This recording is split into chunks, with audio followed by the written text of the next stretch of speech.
जंगे आजादी में फिरंगी लाख कुरान चलाए, किसी भी हाफिज के दिल से एक हर्फ मिटा ना पाए, एक हर्फ मिटा ना पाए। लिया है अल्लाह ने ऐसा भी काम, मदरसों से मत जोड़ो आतंकवाद का नाम, मदरसों से कोई इल्जाम, मदरसों से कोई इल्जाम, मदरसों से। मैं कभी कभी सोचता हूँ ये सिस्टम, ये प्रशासन, ये हुकूमतें, ये मीडिया आखिर हमसे क्या चाहती है? कितना इम्तिहान हम और दें? हमारे हाथ में शहनाई थमाई गई तो हम उस्ताद बिस्मिल्लाह खान होंगे, हमारे हाथ में सरोद थमाया गया तो हम उस्ताद अमजद अली खान हो गए, हमारे हाथ में तबला थमाया गया तो हम उस्ताद जाकिर हुसैन हो गए, हमारे हाथ में क्रिकेट का बल्ला पकड़ाया गया तो हम यूसुफ पठान, अजहरुद्दीन, इरफान पठान, मोहम्मद समी और जहीर खान हो गए, हमारे हाथ में टेनिस का रैकेट पकड़ाया गया तो हमारी बेटियां सानिया हो गई, हमारे हाथ में म्यूजिक दिया गया तो हम इस देश को एक अकेला ऑस्कर देने वाले रहमान हो गए, हमारे हाथ में साइंस दिया गया तो हम इस देश को परमाणु संपन्न बनाने वाले कलाम हो गए। क्योंकि हमें अव्वल रहने की आदत है, क्योंकि हमें अव्वल रहने की आदत है, तो हो सकता है कि हमारे पांव लड़खड़ाए हों तो हम हाजी मस्तान भी हो गए हों। लेकिन इट्स अ ब्लैक, जिस तरह एक इंद्रधनुष होता है, एक स्पेक्ट्रम होता है, उसमें बहुत सारे रंग होते हैं, एक रंग काला भी होता है। मैं सिस्टम से, प्रशासन से, हुकूमतों से गुजारिश करता हूं कि आप हमारी नस्लों को सिर्फ काले रंग से क्यों पहचानते हैं? हमारी नस्लों के जो और रंग हैं हमें उससे पहचानिए। हमारी नस्लों के 12 ऐसे रंग हैं, अगर आप उससे पहचानेंगे तो हम इस हुकूमत और इस देश की तरक्की में कितना बड़ा योगदान कर रहे हैं शायद आपकी समझ में आ सके और देश आगे बढ़ सके।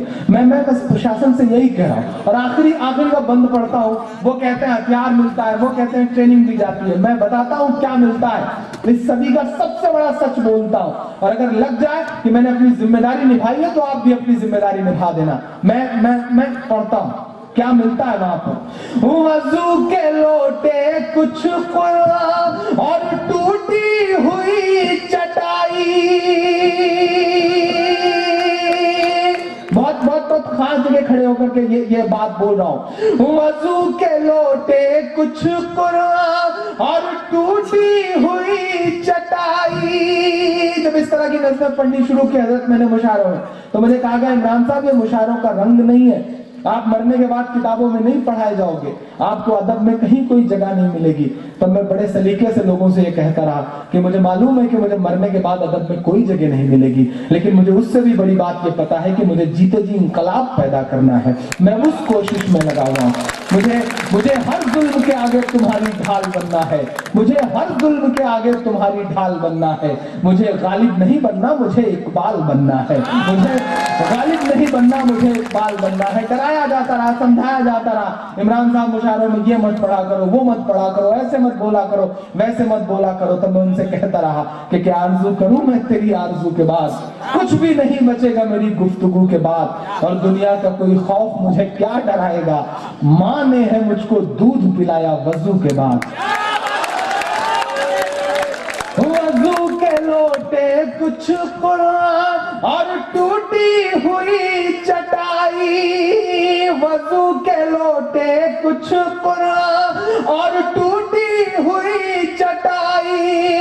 जिसे देखना है वो आकर देखे ये सच्चाई, देखे ये सच्चाई। आमीन कह के विदा करना हैदराबाद वालों। फैला है और फैलेगा इस्लाम मदरसों से।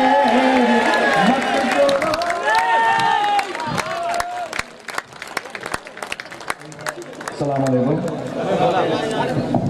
इजाज़त ज़ेरे सदारत सज्जदा नशीन साहब हकीम उमर बिन अहमद अलमारूफ फैज़ अली शाह इरफानी बंदा नवाजी साहब, आप सभी हजरात का, बिलखुलूस शोराए कराम का नाज़िम मुशायरा जनाब फिरोज़ रशीद साहब का, और media, electronic media, print media और पुलिस का, बिलखुसूस पुलिस का, आप सभी हजरात का शुक्रिया अदा करते हैं और इस मुशायरे का यहाँ पे इख्तिताम करते हैं। इंशाअल्लाह आइंदा साल फिर मिलेंगे।